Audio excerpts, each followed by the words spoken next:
Okay, so this is part two from yesterday's walk around video. Okay, so right across there we got the Vietnamese embassy. Okay, okay, it's a hot day out, and oh, here we got a pizza place. Never been here. Still closed. It's like what time is it now? It's like 8:30 in the morning. Okay, let's take a little walk down here. It's really hot.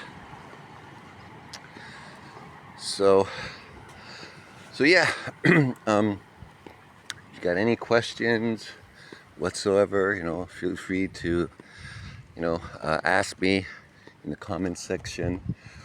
Oh, we got rent a car. Okay, Davis budget. Okay, laundry. Okay, got some hair salon. So, I guess a common question that I get is how much does it cost to live here in Southeast Asia? Okay, and well, it depends. Okay, but I would say most likely 95% is going to be cheaper than where you're living at now from your own country. Okay, wow, that looks like a really nice house. Is that a house or a company? Looks like a mansion. So one thing you see, you could be in a neighborhood and just have ordinary houses, right? And then just all of a sudden you have like a huge mansion. And then right over here you got a dirt road. Okay. So okay, I'll give three budgets.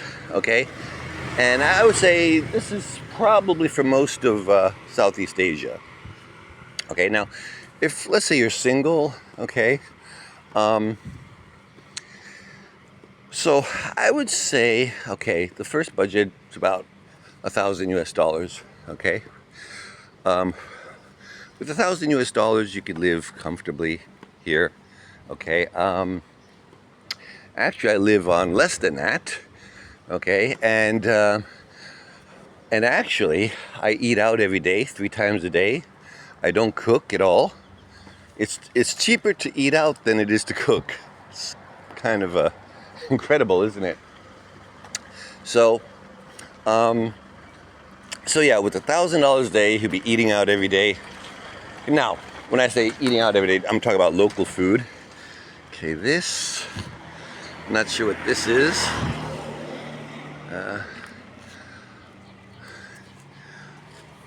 Looks like something official. Okay, you'll be eating local food, I mean, and occasionally, maybe going for some Western food. Got a hotel over here. You know, so yeah, occasionally maybe I'll have a craving for some Western food or whatever, so I'll go, and that'll cost a little bit more. Okay, but yeah, I would say if you're single, you could definitely get by in Southeast Asia. I would say except for Singapore. Yeah. Yeah, Singapore, I think you'll need a lot, much more money. Okay, but for the rest of Southeast Asia, I think you could definitely get by on $1,000.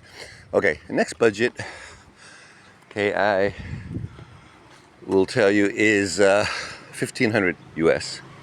Now with that, you have a higher. You could probably live, let's say, to put things in perspective, downtown Bangkok, across from the BTS train station. Okay, you could have a condo, nice condo with a swimming pool and gym. Okay, looks like we got a primary school over here. Okay, so yeah, you could live in the heart of Bangkok, nice condo, swimming pool and gym. Okay. And the next budget is $2,000. $2,000, I think a couple can easily get by on that.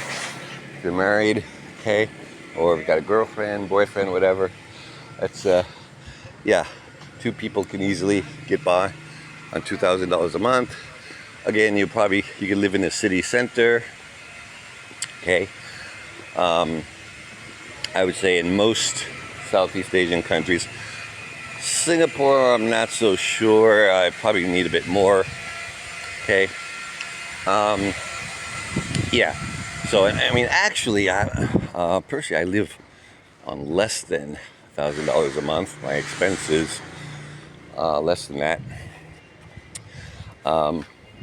Okay. And another question I get, okay, is okay. Well, one thing you'll notice here in Pakse, there's so many guest homes. You know, there's so many guest homes, hotels, whatnot. Okay, see here, here's a hostel right here, and you'll find a lot of you can take buses to different destinations. Okay, you got a bus to Da Nang, Vietnam. Okay, Luang Prabang, Vientiane. Okay, so yeah, here's another hostel right across the street. Little restaurant here. And as I mentioned in yesterday's video, check out the architecture. It's kind of like French style. Okay. So another question I get is about like work. You know, what can I do to support myself? Okay, no, for me personally, I work online. Okay, I personally work online, teaching English.